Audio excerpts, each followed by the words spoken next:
Good evening and welcome to TDM Talk Show. The 19th Congress of the Communist Party of China has elevated the stature of Xi Jinping and cemented the Secretary General's grip on power. The Xi Jinping thought on socialism with Chinese characteristics for a new era was enshrined in the party's constitution. And the new leadership lineup failed to include an obvious successor to Xi Jinping. As a new era was heralded, China watchers wonder whether this signals the end of collective leadership in the party or if it's mostly an adjustment to the model with a leader at its core. Our guest is a distinguished political scientist and expert in Chinese politics. Professor You Ji heads the Department of Government and Public Administration at the University of Macau. Professor You Ji, thank you very much for joining us and welcome to the show. Thank you for having me here. It's a pleasure. It's our pleasure. And the first question is as simple as follows. Is Xi Jinping the most powerful leader since Mao Zedong? I think the short answer is yes. In terms of amount of power he has accumulated in the last 5 years, even surpasses the amount of power of Deng Xiaoping in terms of in the decision-making process, what Xi Jinping says goes with very little resistance today. And the fact that he managed to include his thought, though it's elaborated as thought on socialism with Chinese characteristics for a new era, this is particularly meaningful. This was included in the party's charter. That's right. I think that is indicator of the amount of power he has accumulated, as I mentioned earlier. After Mao Zedong or after Mao Zedong thought, to put one leader's thought into the party charter has been a taboo area in politics because that special position has been reserved to Mao. And also, this is a reflection of a leader's acceptance by the party and the party membership and the general public as well. Today, I think the people in the country and especially the party members have accepted that Deng Xiaoping's thought and Xi Jinping's thought are relatively equal in guiding China into the next decades and to help China to rise further again. There's though one stark contrast if we compare including Xi Jinping's thought with Mao Zedong thought or even Deng Xiaoping's theory, which is the fact that, well, when that happened with Mao Zedong and Deng Xiaoping, that was after they passed away. Yes. This time is just 5 years into his first term in office. I think the party realizes that the party right now needs a theoretical guidance to lead the party and the country into the future. And Xi Jinping thought is that kind of guidance the party needs very urgently to clear the confusion in mind, the confusion in action when the party leads the nation forward. And what's the true meaning behind, below, underneath, underpinning this concept of socialism with Chinese characteristics for a new era? Because socialism with Chinese characteristics is not something new. That's right, but there are new situations that have emerged in the last 5 years that created some of the confusions in people's thought, as I mentioned earlier, because China is in a rapid transition and a lot of contradictions have emerged. For example, how to manage the economy, which has witnessed some slowdown in growth. And China is facing a very tough international situation where the security challenges have accumulated around the Chinese borders that need to be addressed in an urgent way.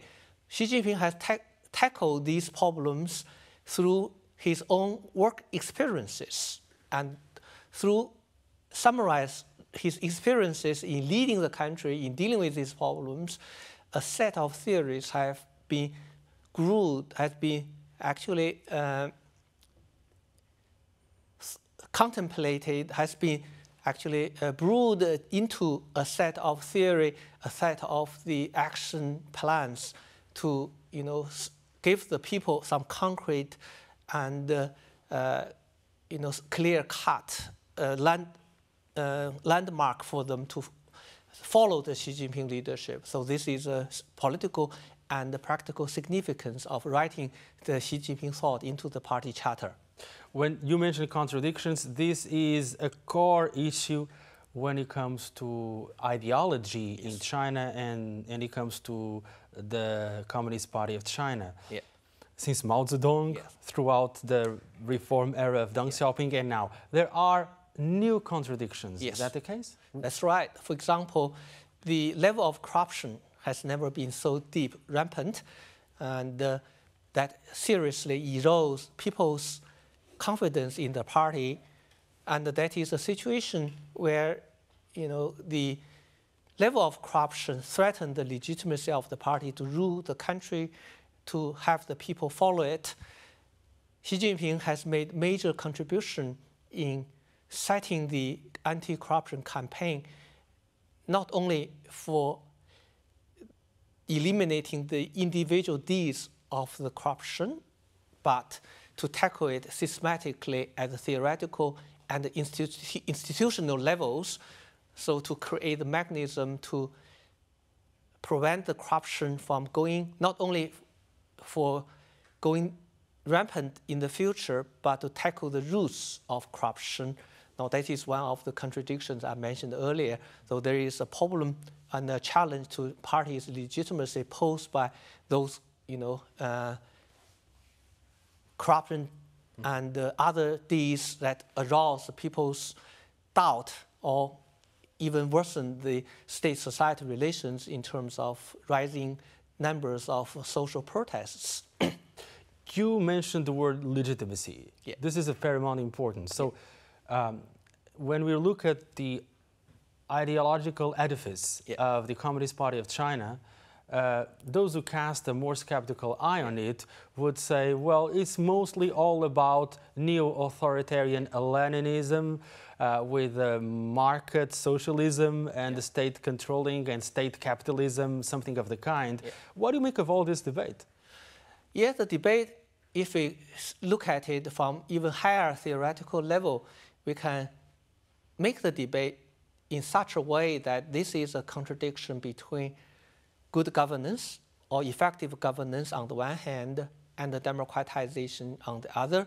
Of course, the two are closely linked together, but sometimes they can be, contradictory at given situation in one particular time. So at this moment, probably good governance or effective governance is what the people really need. Social stability, economic development, and management that requires some, we call it effective government, or even you use this word authoritarian government, which I use it in such a way that the decision-making process is smooth, the implementation process is effective, that would help policy stability, that would contribute to the improvement of people's living standards, to give them a lovely and peaceful environment to develop themselves, the so-called the China dream that is concrete in people's mind, reflected by the rising living standards and the rising disposal of people's income for them to benefit from the reform and from the system. Of course, in the future, we do see the rising needs for more democratic reforms introduced to govern the leadership mechanism to meet the needs of the people more closely and so on and so forth. But this is a transitional stage where the effective governance is probably needed more than the prompt democratization.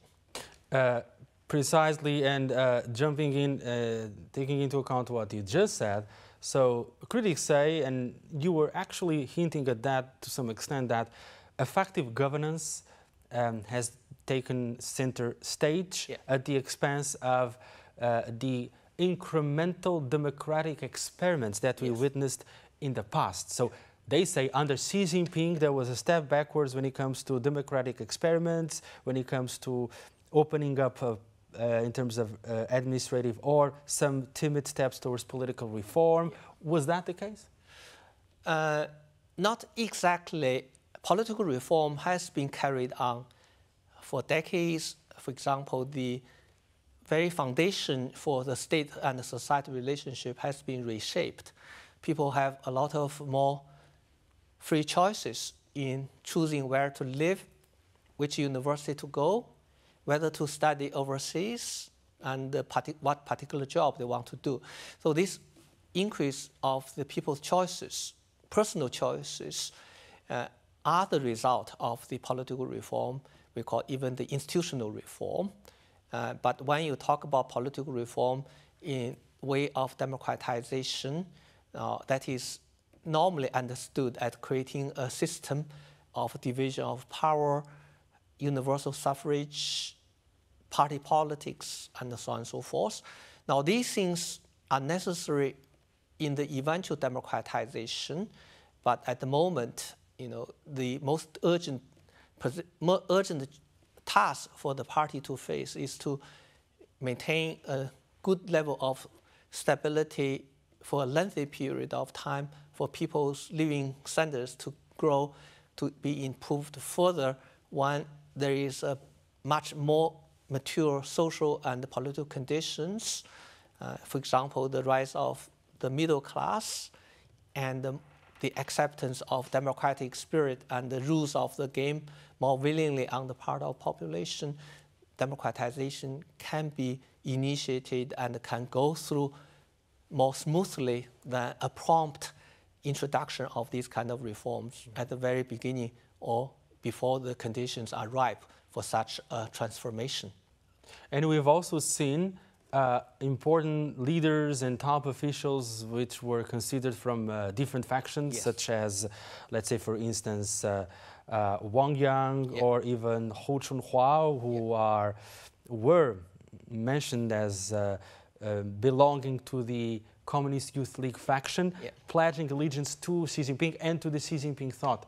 So when we look at the lineup, the 7 members of the Standing Committee, we still see different, I don't know if you can call them factions or people from different backgrounds joining and staying and being promoted to the top echelon of the party. Yes, I think if I may, I can use this word we call the equilibrium among the groupings. I don't use factions here. I use groupings that indicate that people rose up to the leading positions in the past around a few key leading figures, like the Youth League people around Hu Jintao, Shanghai leaders around Jiang Zemin and so on and so forth. That is quite natural. In Chinese Communist terminology, we call the mountain. So the mountain is natural, and each mountain represents a grouping that exists naturally because of the different career paths of different leaders around different key figures of the party leaders. The problem is how to maintain an equilibrium among these mountains, among these groupings, to let them represent in the top leadership, like the Standing Committee of the Politburo and the Politburo. I think the 19th Party Congress achieved a very good equilibrium point in terms of the compensation of the Standing Committee of the Politburo. You see people from different groupings represented in the Standing Committee in a relatively even way. In the Politburo, we see probably the share of Xi Jinping grouping is bigger than the share of other groupings, but that is natural because the party norms and the party history normally gave the top leader a privilege of having a larger representation in the Politburo, though this is a continuation of the past norms and the tradition. Though there is nothing abnormal about it. So we have a very balanced composition of groupings in the Standing Committee of the Politburo, and we have a Politburo that gave a larger share to the Xi Jinping grouping that is necessary for supporting Xi Jinping as a core of the leadership when it comes to making the tough decisions to prevent a split of the top leadership because of the policy differences and so on and so forth. So we talk about collective leadership. Is there still a collective leadership model? That's right, there is, because the ultimate decision-making process in the Polity Standing Committee is by voting. That reflects the elements, the key elements of the collective leadership. But in China's political system, collective leadership is not enough. Collective leadership may split the decision-making process if there is not generally accepted and authoritative core to the decision-making process. So to enshrine the role of Xi Jinping as a core is to tackle the shortcomings of the collective leadership that may be bogged down in numerous prolonged policy debate without capability to make a final decision. So was that the case? Sorry to jump in. Was that the case under Hu Jintao to some extent? That's largely the case. When Xi Jinping took over the leadership from Hu Jintao, the first lesson he learned was that Hu Jintao lost control in this process of collective leadership because he lost essential numbers of votes in personnel arrangement, in making major policies, controversial policies toward the end of his leadership. So in order to prevent such things from happening again, Xi Jinping needs that core role based on very powerful factional or grouping backing to allow the policy-making process to go through challenges and to end up with sound policies. And we see this pendulum in Chinese politics, that when there is a weak leader, in the name of collective leadership, the collegiality, so-called, in terms of harmony as championed for by Hu Jintao, there is always chaos in the decision-making. But if there is a too powerful leader, like strongman type of leadership, we see the disaster of the Cultural Revolution that was the product of one-man rule. So Xi Jinping has to strike a proper balance between a weak leader and a too strong and strongman leader. He would have to be in between. They have to create the middle ground in leadership. So here, personal core and the collective leadership need to be addressed properly. That is to say, he needs both in order to generate a healthy political atmosphere for the leadership role of the Communist Party as a whole. So you're saying that he managed and the party managed to strike a balance for the sake of efficiency, but some are suggesting that the trend is for consolidation of power as time goes by, and there are risks in this game, and even the party may regret such a concentration of power and sort of cult of personality that may be shaping somehow the party. Is that the case? That's a reasonable worry in a way, or probably very reasonable worry, because in Chinese system, we do accept a strong leadership as a means to tackle structural problems a country is facing, such as interest groups, corruption, law and order issues that all require strong leadership. But we are worried that the means to tackle these problems in terms of concentrating enormous power in one leader would become the ends in itself. In the Chinese system, the line between the means and the ends is relatively thin. So all it is bogged down to how Xi Jinping uses his power. We welcome his strong authority because it is necessary to tackle many of the problems, structural problems in the country. At the same time, we need to emphasize also the power institutionalization that includes the elements of collective leadership. And we emphasize other elements of power institutionalization, such as we call no tenure leadership. That is, all the leadership should not be lifetime leadership. We emphasize the mechanism of consultation among the top leaders before the final decision is made.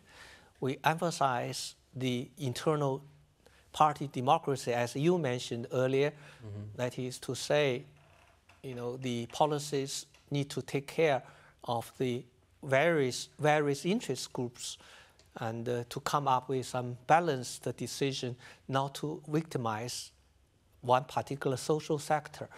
We need to emphasize of course, the ultimate authority of the party leader, like Xi Jinping, when there is a major policy difference and debate. So put all these things together, internal party democracy is a necessary foundation for the prevention of the party leader going excessively in personalized decision making. Also, if we look at the lineup of the membership of the Standing Committee of the Politburo, yeah, there's one thing which clearly stands out, which is the absence of an obvious or potential successor to Xi Jinping in 5 years. Well, if we go back 10 years or even 20 years, yeah, we witnessed 10 years ago the rise of Xi Jinping and Li Keqiang. They were part of the then 9-member standing committee. And Hu Jintao had been there actually even earlier, since 1992. Why was that? What can we read in this situation, and what's your take on the fact that there's no one born in the 1960s among the 7 members? You raise a number of questions. Yes. Let me answer you one by one. First of all, the political succession in the Communist Party in China is demarcated by decade.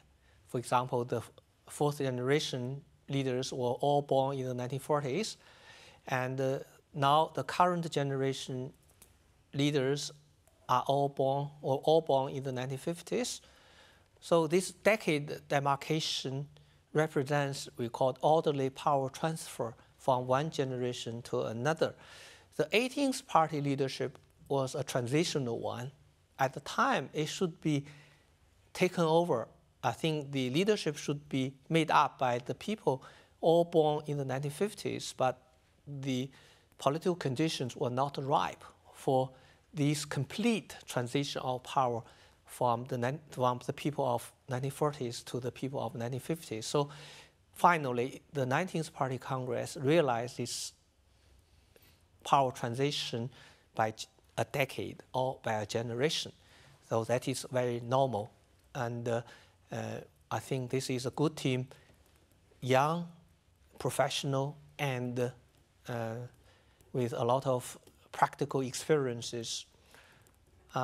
So that is the first question, why people in the top leadership were all born in the 1950s. The second one, why there is no heir apparent appointed to the top leadership like Hu Jintao or his predecessors, even in the earlier periods of time. The party experienced a lot of historical, negative historical experiences in appointing heir apparent prior to the time of succession. Mao Zedong had painful experiences. Deng Xiaoping failed several times. And the final pickup of Hu Jintao, of course, there is a debate on that, whether it is successful or not. To pick up a successor too early, too ahead of the time of political succession can be problematic. I think Xi Jinping learned this lesson, and this is a good learning of the historical lessons. On the other hand, the successor should not be appointed in a way. Successor should be somebody who become politically mature in the process of doing the practical work, government management, party affairs, leadership. All these long years of experiences would hamper him into the position of being the successor, rather to appoint them too early that could create chaos and confusions both for the existing leader and to the successor as well. I think this time, 5 years prior to the 20th Party Congress, that if you appoint a successor 5 years ahead of the 20th Party Congress, that is too early. That will make both Xi Jinping and the successor awkward and difficult to handle this successor and the leader relationship. So this is a good start, I think, starting point for Xi Jinping and his successors in the future. But this has led to speculation with regards to what is Xi Jinping's endgame, with regards to potentially extending his grip on power, let's say for a third 5-year term or some other form of leading and leadership position. Yeah. I was told by one of the advisors of Xi Jinping that Xi Jinping did not consider the third term by himself. Xi Jinping considered whether the situations warrant his third term. That is, whether there is a proper successor to him when the political conditions are ripe for the succession. Put in another way, it is too early to talk about third term at the moment. If there is a need, political and strategic need for the third term, let it be it. For example, if the domestic situation becomes tense, or if the international challenges become challenging at the time that requires the continuation of Xi Jinping leadership, I think it's kind of natural for Xi Jinping to continue on, whether it is third term or even beyond that. So it is really depend on the political and strategic circumstances rather than his personal choice. That is my view on this. Further, I do believe that Xi Jinping would have a smart plan for the succession, but it is too early to talk about it. After all, the party norms allow the top leader to go beyond 2 terms.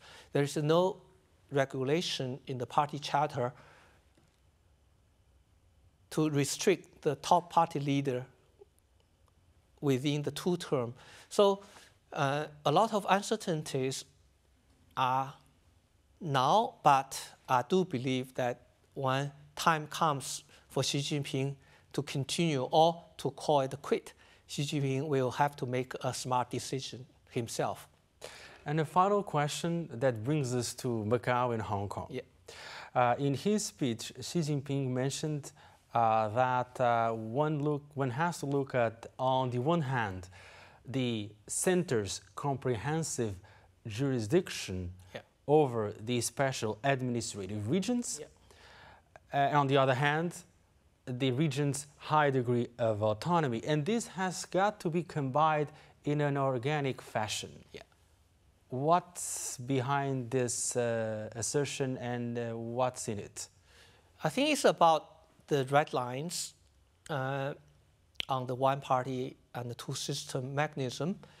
The red lines, for example, in Hong Kong is do not cross the line to champion for Hong Kong independence, do not challenge the domestic system of the mainland, and do not solicit international support or foreign support to disrupt the decision-making process of the special region government. So to continue the power formula of the administrative team, the administration taking the overall charge.